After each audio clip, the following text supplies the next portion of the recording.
What is up, Shadowverse soldiers, and welcome back to another Shadowverse Evolved video. So, welcome. We were talking about the LCQs that were happening in Germany and Singapore last time. And, currently we're going to have an LCQ this weekend that's happening in Houston, I believe. Good luck to everyone out there. But this is an episode of Enverse Academy. Welcome, returning people who know what Enverse Academy is. And then welcome newcomers. If you don't know what Enverse Academy is, it's a series where I talk about different decks and different archetypes so we can just learn about them.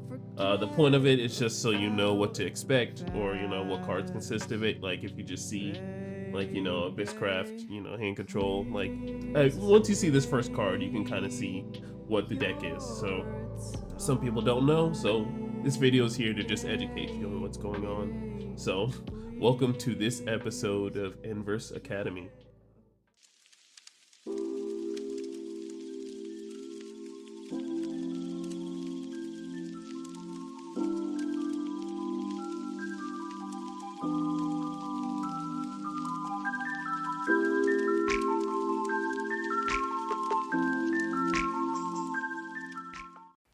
What's up, my Shadowverse scholars, and welcome back to another Enverse Academy video. So today we're going to be talking about Abysscraft, and the last time we talked about Abysscraft, we were talking more about how Abysscraft is very aggro.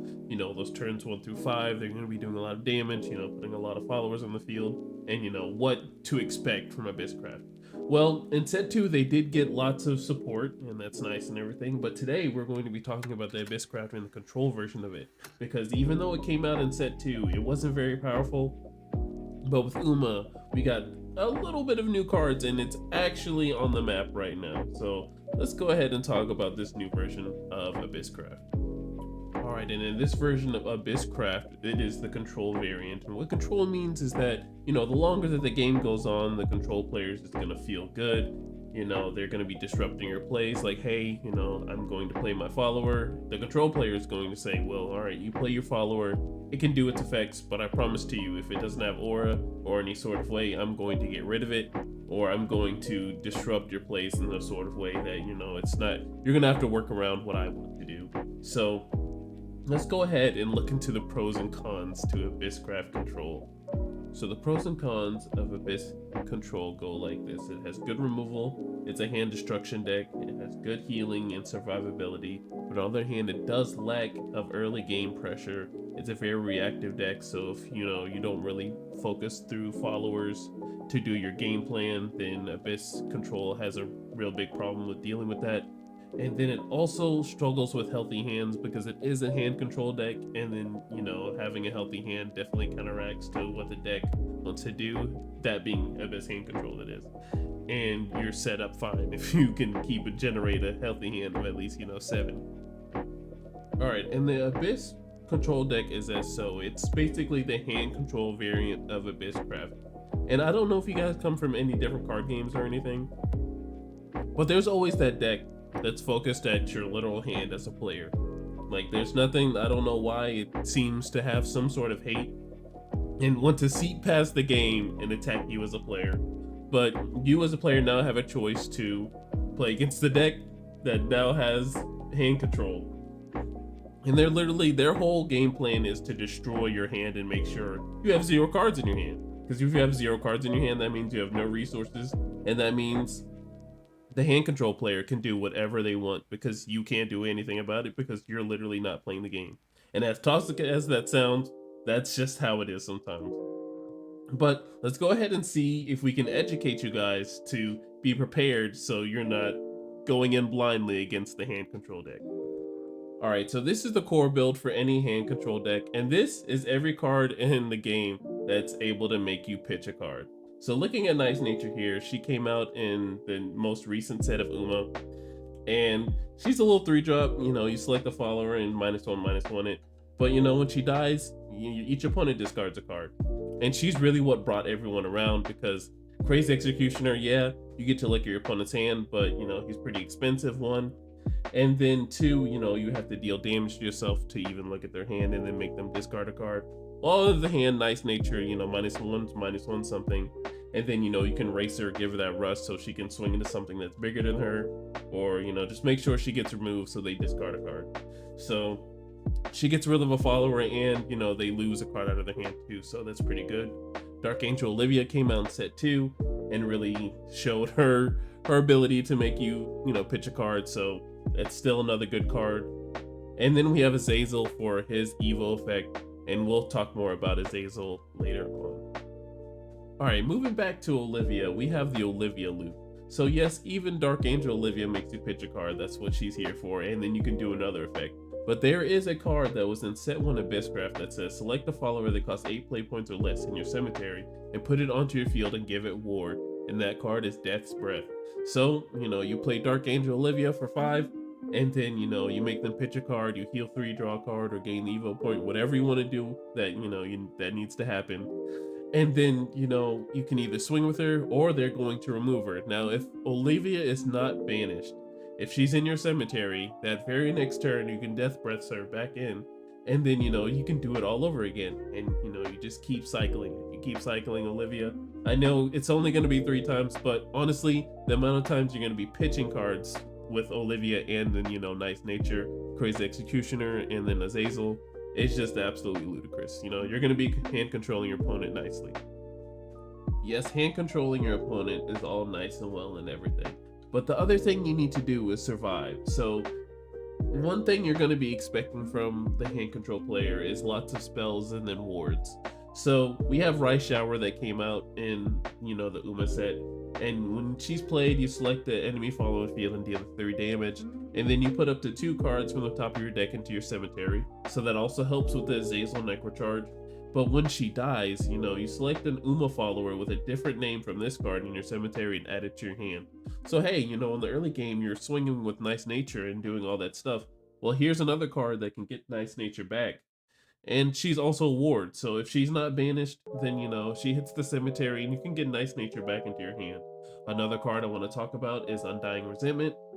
This is a card that came out in set 1, and it's definitely slept on. This definitely helps with Necrocharge as well. Just dealing 3 damage is something that definitely helps with followers in the mid game, like Novice Trooper and stuff like that. And then we have Bellringer Angel, that's just probably the best 1-drop neutral card I can think of besides Angelic Snipe, but Bellringer is just a ward that also draws you a card. So she helps with the Necrocharge too by being in the cemetery. And these are all the cards that you really need to have in your, inventory when it comes to surviving against other decks in Abyss Control. Alright, another cool thing about the Abyss hand control deck is that it has healing. So we have Soul Dealer that came out in set 2. He's a pretty good 4-drop that has ward, and when he comes into play, you deal 3 damage to your leader. Yeah, that gives you that Sanguine effect, but we really have him for the Evo. So when he evolves, you select a follower on the field and then destroy it, and you gain life equal to whatever that follower's attack is. And you really want to heal because you'll be doing damage to yourself through Crazed Executioner.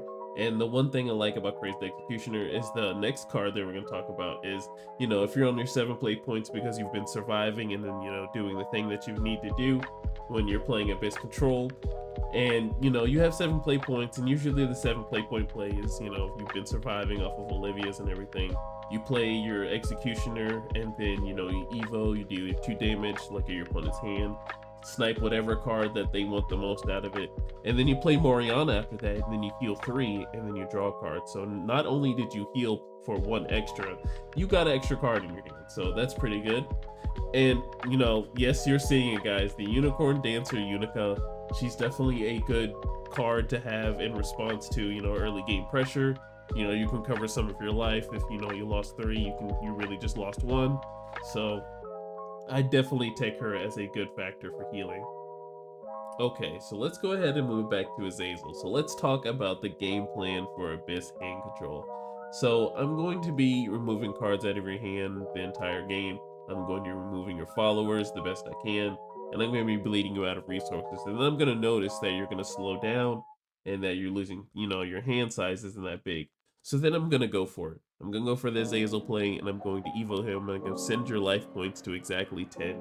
And, there are other decks that can get to, like 30 and, like 25 and stuff like that. Well, Azazel sure enough says, well, that doesn't matter. I don't care. I'm going to send your life to 10, and then, you know, if I played Azazel last turn, all I need is a 3-drop 3/3 to swing with him, and then I can close the game out.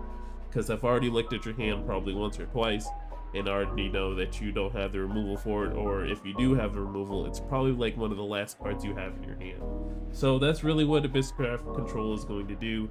You're going to go for the Azazel play and send your life to 10 and just shotgun you for the rest of your life. So before we get into the matchups, let's talk about the tech options for Abyss Control.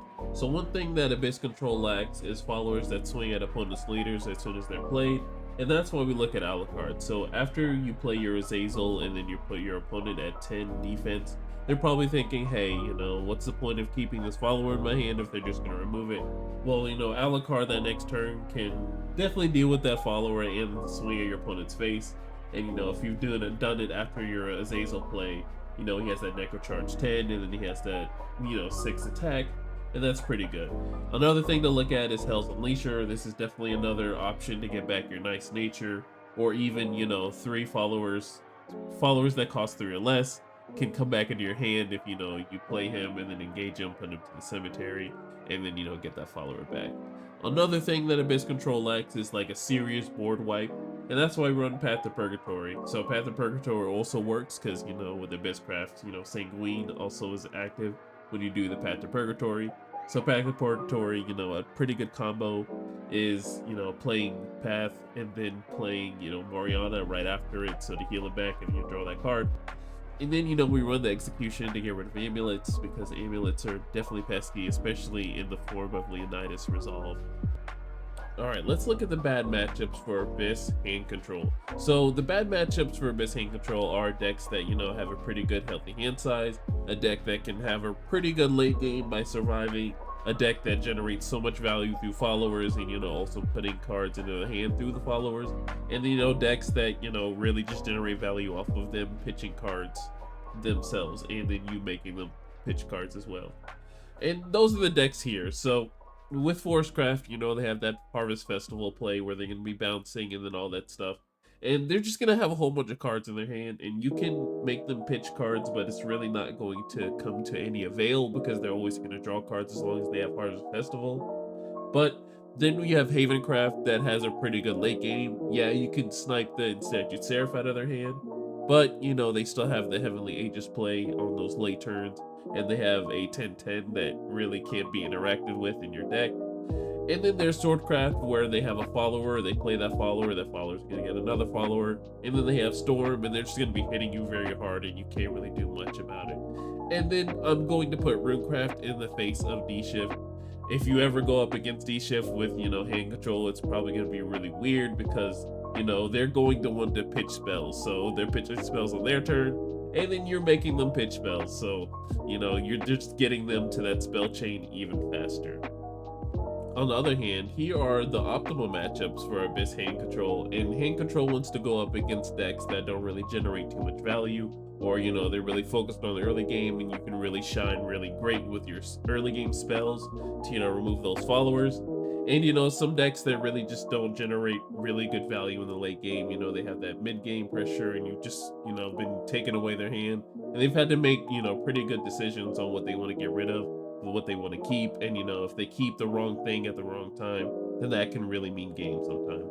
So here are the decks that don't perform very well against, you know, hand control, and they're in the form of Abyss Aggro, Earthright, Dragoncraft, that discard dragon, and then, you know, I guess the other dragons, you know, OG Dragons probably has a better matchup, but, you know, that's not very common these days. And then we have, you know, the Umacraft, and Umacraft just has the followers, and, you know, don't really have anything much else, and you just get rid of their followers, then, you know, what is Uma gonna do? Alright, and we are finally here at the grade system. So if you're new here, thank you for joining us. Welcome to Enverse Academy. But we usually do different grades for different deck archetypes, you know, deck classes. You know, if you want me to do different, you know, archetype guys, you know, like the lesser ones that are DNFs, because we don't have any DNFs currently, you know, let me know in the comments below. But, you know, S tier deck is something like, you know, Dragoncraft, you know, they have Forte, they have Serpent's Wrath, you know, different spells and different stuff that, you know, are like S tier cards, you know, they're very strong. So where does Abysscraft, you know, fall, you know, control fall in that? So what we learned today is that Abysscraft control is definitely hand control, and it's definitely something that has pretty good survivability. It has heal, it has lots of options, but you know, just because it has lots of options does not mean it's an S tier deck. You can have options, but you know, are they as good as Dragoncraft cards? You know, like Serpent's Wrath or you know, Forte. You know, those are S tier type cards. And so far we haven't had really S tier type cards. We've had only A tier type cards. So we're gonna give Abysscraft, you know, hand control an A. And let's go ahead and look at a little deck template of Abysscraft hand control. Alright guys, I wanted to finish off saying that this is my build for Abysscraft control. I will drop the deck code in the link in the description below. The only thing I'd really change around is probably the Crazed Execution and the Olivia's. I'd probably change the ratios. But you know, I have a couple tech cards in here, you know, that being K-Way and stuff like that, and Alucard and, you know, Path to Purgatory. But this is what my deck looks like. This is what I've been running. This is what I've had, you know, this is what I've been comfortable with. But you know, if you can have any better suggestions, let me know in the comments below, guys. I want to make this deck as powerful as can be. And if I'm missing something, please let me know. Alright guys, well that is the end of the video. I appreciate you listening. Make sure you're safe whatever you do tonight and safe whatever you do for the rest of the year. I will see you guys in the next one. Bye.